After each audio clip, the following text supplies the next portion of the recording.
Welcome. My name is Palmer. I work in fashion full-time. I'm about to move up to New York City full-time. And here's some of my thoughts about fashion elitism. A little background about me. I've worked in fashion the last 4 years as freelance work. I've done it all. I mainly worked in production and show calling, but I've also worked on brand side. This is my first video on the topic, so I hope you like it. This is an open conversation with everyone, so I'd love for you to comment, tell me what you think, and etc. So, a few months ago, when I was still in university, I had a marketing project which was about fashion strategy and brand strategy. We were given the company H&M, and the task was to fix it. So, I presented this pitch on H&M, turning around everything about the brand, and everyone looked at me like I was speaking a different language. Well, another team ended up talking about Versace, which is a significantly more bougie luxury brand, but their strategy surrounded sports. And when they were talking about sports, everyone got it instantly.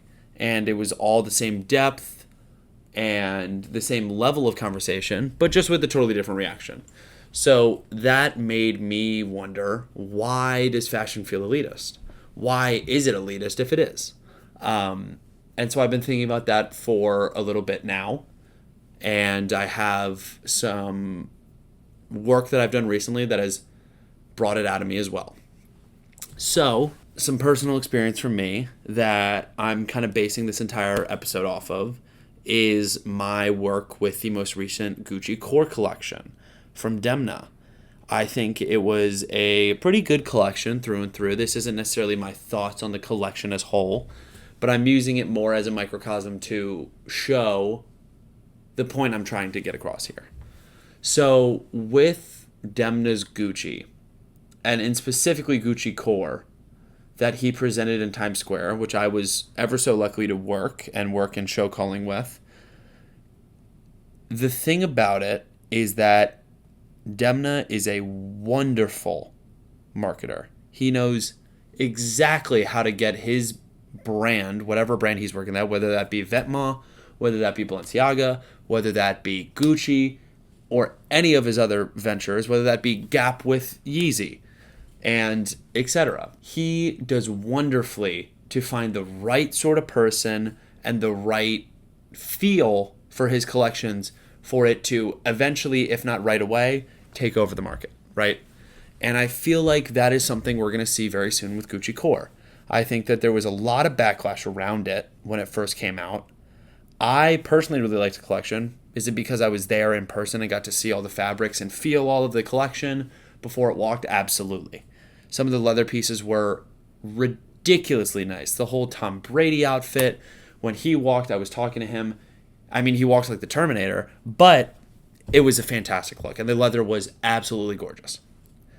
But I think that's something interesting about Gucci Core that is something that we are not seeing with the rest of the market, and I think it could be a unique selling point for Gucci and Demna moving forward, is the idea of elitism and the everyday closet of the regular person in these different places.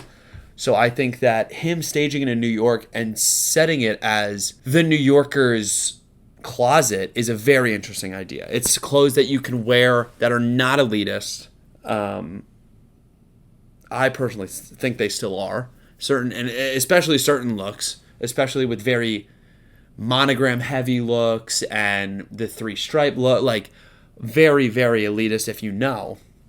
But I think that there are more subtle nods industry-wide to try to show that luxury and the difference between luxury looks and an H&M or a Zara or a Uniqlo is the difference that the user is having. So little tiny details that unless you know, you don't know. So for instance, the horse bit on the denim, it obviously makes a stand, but it's a very small thing. If you were from a very far while away, you wouldn't necessarily immediately know. Another really great thing of this is Prada recently with Raf Simons and Mucha. I think they're doing a wonderful job not being too aggressive with their branding, and kind of if you know sort of thing. I think that's very prevalent in the industry right now. But it does also at the same time build up this idea of elitism, and it has to be a if you know sort of thing.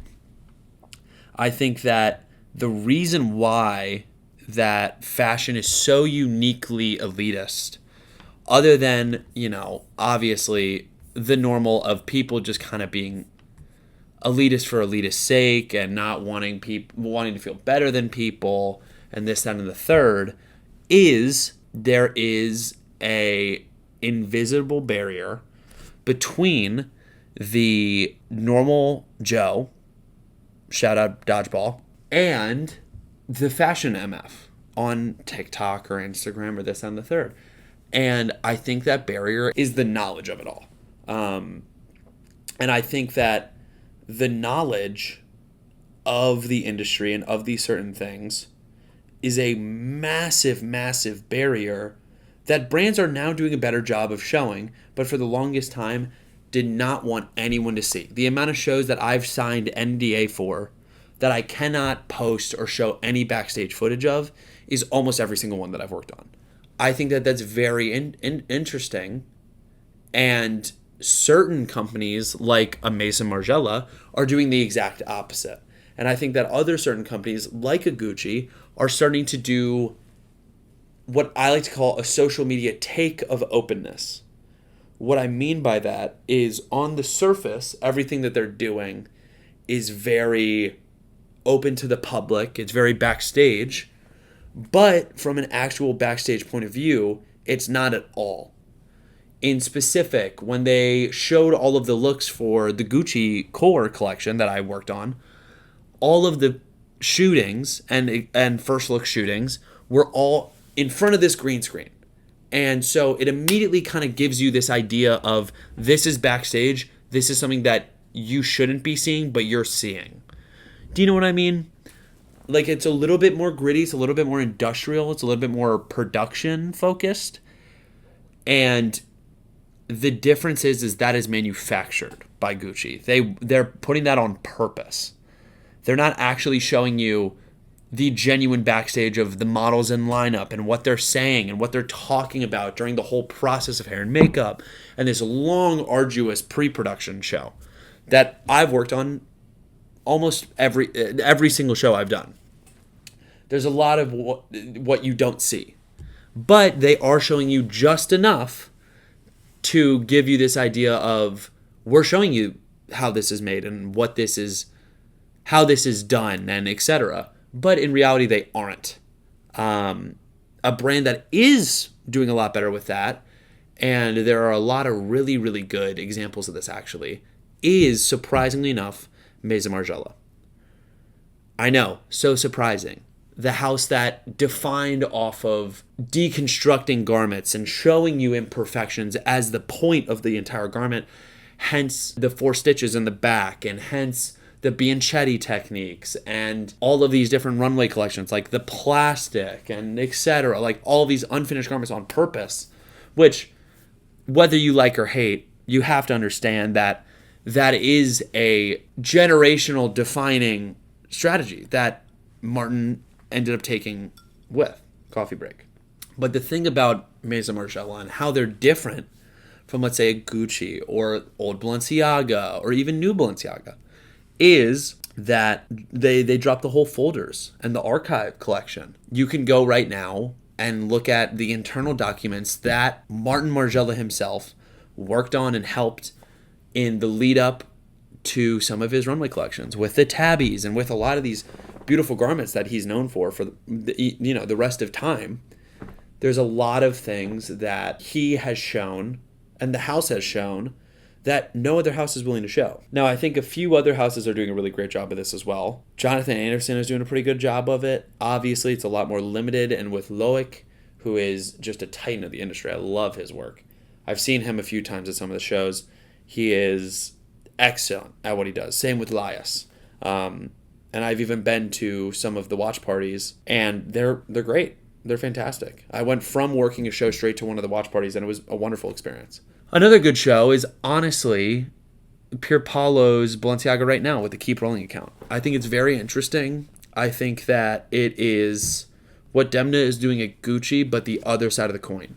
So with Demna's Gucci and kind of a planned fake idea of backstage, Pierpaolo's is the innate opposite. It is a planned but actual backstage look at how these things are run with some of the commercial shootings down in Soho. You can see the entire camera crew and light crew and production crew moving around and running around while the main account still shows the final product, which I think is very interesting. Do I think it's doing as successful as, Demna's Gucci or Maison Margiela under Glenn Martin's? No. But I think it's hard because I think that Pierpaolo has not really been given a fair shot, and I think that the couture look was really his first time he's really able to walk into it and show his own, but different conversation for different video. Back to fashion elitism and kind of this idea of the barrier to entry being this knowledge that you have to have. I did a little bit of work and I was watching a few other videos, and I think that Bliss Foster had a really great video about it where he talked about the death of subculture as a main reason of fashion's elitism. And the reason why is fashion is kind of one of the last real subcultures in the modern era, especially with the rise of social media, TikTok, and super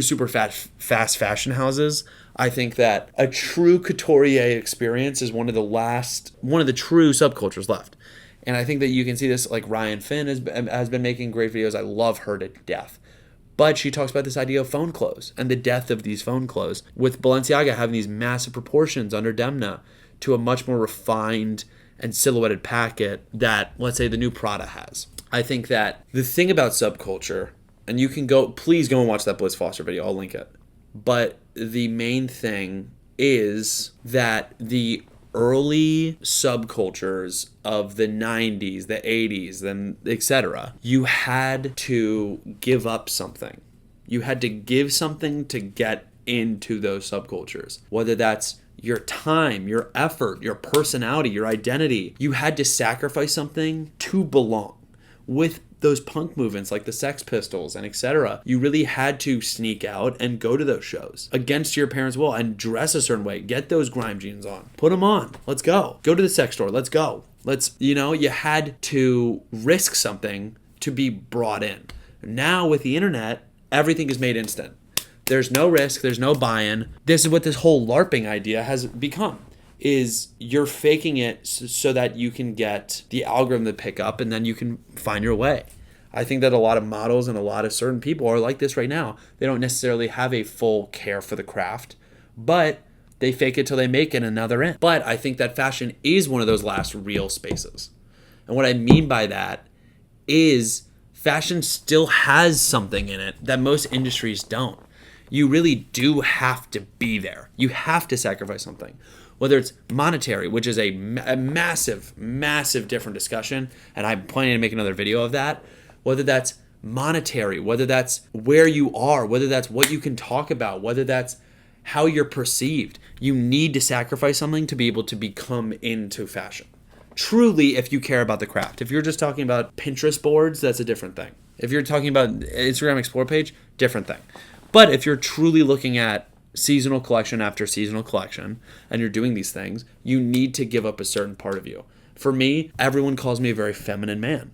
And that's because I care very much about how I look, how I present myself, and the things that I'm wearing I think are all cool. But that risks how I'm perceived by other people. It obviously has gone a whole 180 now, and now I was out with my friends the other day. They're all the frattiest guys you could ever imagine. I had literally my all black long chomp and tabbies on, and they were like, that's sick. What's the point of them? How do they feel? For years, it was the opposite. It was a what are you wearing sort of thing. Now they respect it, which is a different thing. I think that with a lot of these runway shows and the idea of the phone clothes dying, there is a unique need to be there physically, which very few other industries have right now, especially in recent years, especially with the Gucci core.